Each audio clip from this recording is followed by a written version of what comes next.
So the problem sometimes when you read a lot of nonfiction and understand more about how society around you works is that you can't really do the things you would enjoy previously. Because your brain now just loves asking some pretty pesky questions. Most recently, I was doing something we all love to do, or at least think we love to do, and that was just kind of scrolling on social media, kind of just minding my own business. And then my brain obviously just decides to interrupt me and says, what's the true price of this? Is this really free? What's the cost of my undirected attention that I'm giving to this app? What's the real price? If I were to put a dollar value on using this thing that's apparently free, what would it be? And so that's what we're discussing in this video. What's the price of that raw, undirected attention? So say if somebody gave you a toy that had many games on it and said, you can play this every day for 5 hours for free, as long as you're willing to watch 30 minutes of ads on it. It's a free toy in that you don't have to pay anything out of your pocket for it, and there's an ad company in the background that's basically paying the company that's giving you the toy about $60 a day for you to use it. So what this basically means is that for $60 a day, you see 30 minutes of ads, and so the ad company kind of values your attention at $2 a minute. $2 a minute would be $120 an hour, $240 for 2 hours. Math.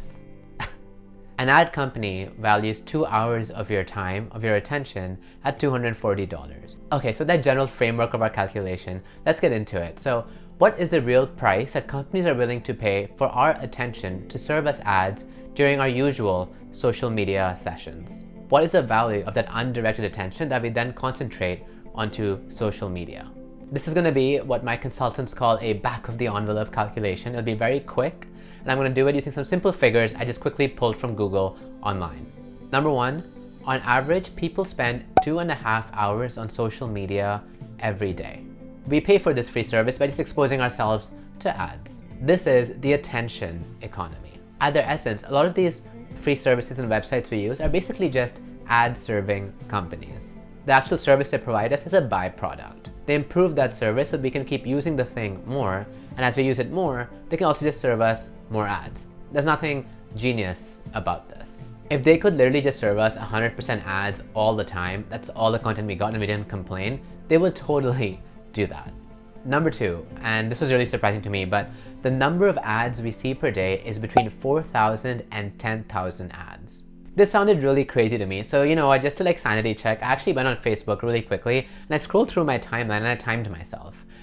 And in the first 15 seconds of landing on my timeline and just scrolling a little bit, I saw 6 ads in 15 seconds. That's 24 ads a minute, 3,600 ads in 2.5 hours. The thing is, when we know where the ads usually are, our brain actually automatically kind of just imagines the screen without them. We don't even pay attention to those areas where the ads pop up. But if you actually were to pay attention to where the ads pop up, you could actually count that we actually get served so many more ads than we would even ever imagine. The third figure we need to estimate the cost of our attention is what's the price of an actual ad. And to make things simple, I just Googled it for Facebook and I learned that Facebook charges ad companies about $7.19 for every 1,000 impressions. So if a person sees about 4,000 to 10,000 ads a day, their attention is basically worth about $28 to $72 a day. Okay, so tying all of this back together, ad companies are paying about $28 on the lower end for your attention per day. And really, it's not per day, it's about for this 2.5 hours that you spent on social media. So at an hourly rate, your attention is really worth 28 divided by 2.5, which is about $11 an hour. And this is a conservative value because the higher end was $72. We could have even used that figure. But let's just stick with the lower dollar amount for this video because the point is only more emphasized with the higher dollar amount anyway. I do want to mention though that even the higher dollar amount is not even close to high enough for a couple of reasons. One, the 4,000 to 10,000 ad estimate I had quoted earlier was from a Forbes article in 2017. So social media has grown and all digital advertising has grown a lot between then and now. So who really knows anymore how many more ads are being served to us on a daily, hourly basis anymore? It's probably more. Two, I think CPM or cost per impression is really the cheapest way to calculate this.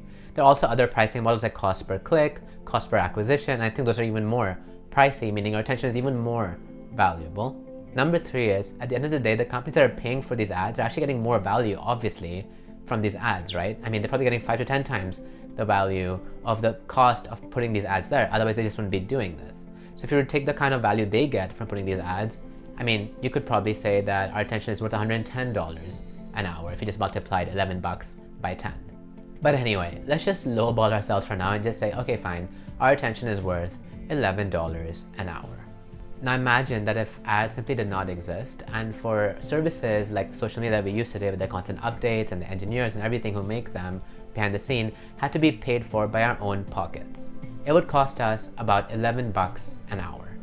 Would you be willing to use social media at the rate that you currently are if it were to cost you 11 bucks an hour?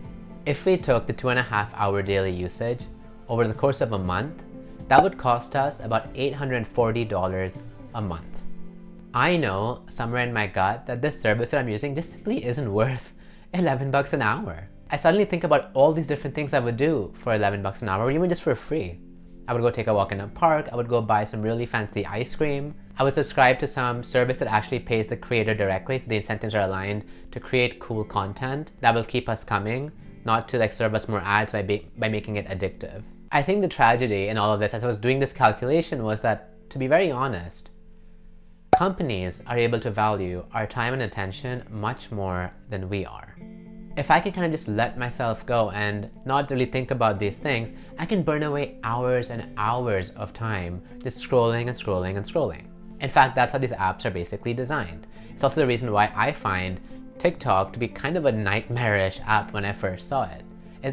It really just felt like something that came straight out of Black Mirror. It doesn't even try to hide the fact that it's trying to keep you addicted with the autoplay feature where it just keeps showing you the next video and the next video and the next video. You don't have to scroll that much anymore. The small bite-sized content that's like very quick and kind of creates these impulses in your brain and keeps you hooked for a very long time. I kind of stayed away from it, like, I would stay away from smoking cigarettes or something, because if you know it's going to be harmful for you, even though it does feel good, why even try? And all of this really just brings me to what I call intentional consumption. In my video on minimalism, which I'll link somewhere above, I had talked about how much just passively consuming things was really energy sapping and draining. Like after hours of scrolling through social media, I would ask myself, okay, like what have I really taken away from this? How does it really make me feel? I would kind of just like draw a blank. And if it just felt like, wow, I just wasted all that time, I can't even think about what I got out of this at all. I didn't even feel relaxed at the end of it. That's a problem. It means that we're unconsciously doing a lot of things, but when we consciously think about it, we can't even think of what value we got out of this. This means we're being taken advantage of. I don't think consumption itself is bad, not at all. I think uncritical consumption kind of is. When things are kind of just served to us, like on a platter, you're like, here, to eat this. Okay, now eat this next, now eat this next. Without us actually actively thinking about what we're even consuming and eating, that's a problem. I found for myself that when I actually take things in with intention, like I decide, yes, I do want to watch this or do this, not just because it's being served to me, that's when I really get some kind of enjoyment, something out of it. Whether that's enjoyment, whether that's learning something, being more creative, feeling more nourished, feeling more relaxed, whatever it is. I'm going to be making a few more videos on intentional consumption, and also more on digital minimalism. It's something that I'm trying to get more into. But in this video though, I did want to share this interesting idea of putting an actual dollar value to our actual attention that we then apply to social media and things we have nothing else really going on or thinking about doing. When I think about the fact that 1 hour of social media usage is actually equivalent to about $11 in somebody's eyes, it makes me kind of not want to use social media as much anymore. Alright, so that was basically everything I wanted to share for this video, this little thought exercise. I hope you got something cool out of it. I hope these minutes were actually useful. I'm really curious if anything I said resonated with you, if anything clicked with you, if you want to challenge something. Those are all cool things. If you like my channel, if you like this content, subscribe to it, share this video, and I'll see you all next time.